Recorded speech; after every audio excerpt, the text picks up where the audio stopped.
effect in this snowy tournament. Indeed, cold colors will be manned by Los Pollos Hermanos on the left side, and right side it is going to be the Chimps, MarineLorD, Beastyqt, and DeMusliM, of course. First time for DeMusliM to play the game, and on the other side, first time for MiSTA stepping in there. Where's Serral? He's playing StarCraft, come on. No, why is he not playing AOE4? Okay, he does it in his downtime. He goes and makes the money there, and this is his enthusiasm side, right? He loves this game. I kind of like it that way. It's quite nice. But no, but unlikely we'll see some Serral. And I'm sure DeMusliM's biting the bit to get active. I had a feeling when I saw Ottman's picked that it was gonna be him. DeMusliM loves this Civ. I think when I talked to him at Wallow, he said that he thinks that the best Civ and his favorite right now. That's for damn sure.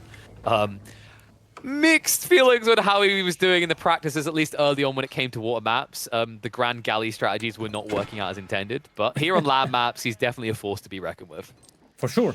And for every single player on the Chimps roster, they play with civilizations that they love to play with. Beastyqt loves his Mongols. MarineLorD, obviously no need to say much about his French. And then, as you said, it is also DeMusliM, who loves to play with the Ottomans. Other side, though, nothing to be ashamed of. MiSTA loves to play his wacky play style. And that's something that could be implemented pretty well with the Malians as well. So many unexplored things about this civilization still. Yeah, curious to see which way he wants to go with this. You know, we've seen some different builds kind of diversifying from the Malians. MiSTA always like to have his own spin on it, right? Because while everyone is practicing the meta build or what they think is the next meta build, MiSTA's practicing his mind. He's always coming up with something new, and I wonder what he's concocted here, because these guys were one of the first teams to figure out the cattle-slinging Malian HRE trick. I think the other guys I saw practicing at the earliest were Core Crackety and Lash, but they were also alongside, I think the same day, MiSTA, VortiX, and Lucifron started doing it as well.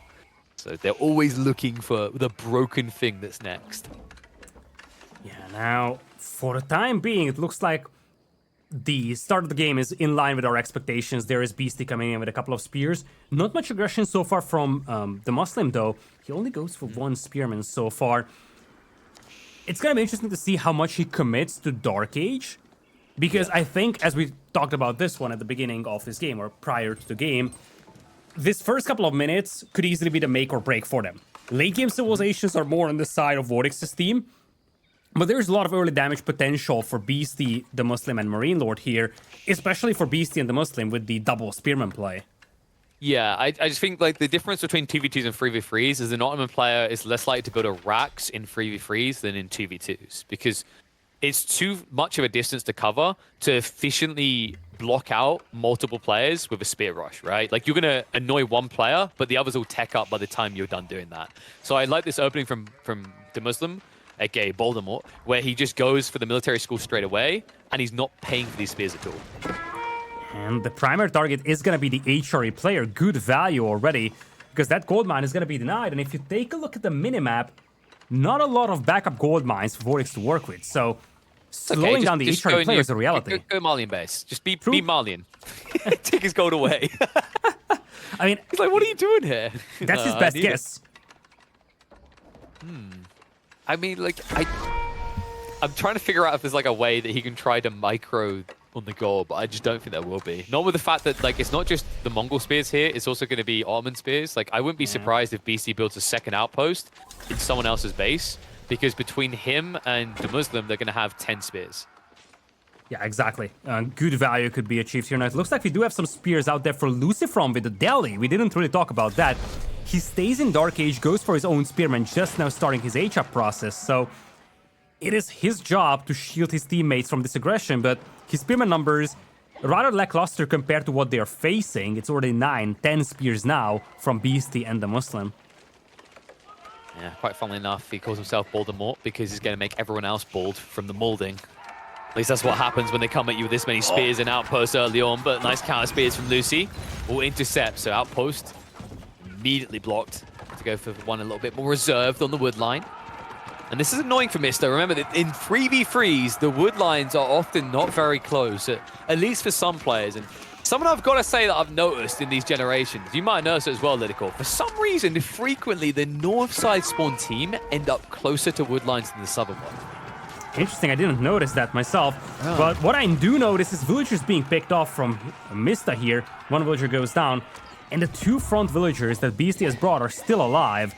So they can still just wreak havoc. And not gonna lie, Beastyqt is doing a terrific job slowing down two players. He's essentially one player taking out two players for an extended time. And this means that MarineLorD and DeMusliM can just do whatever they want.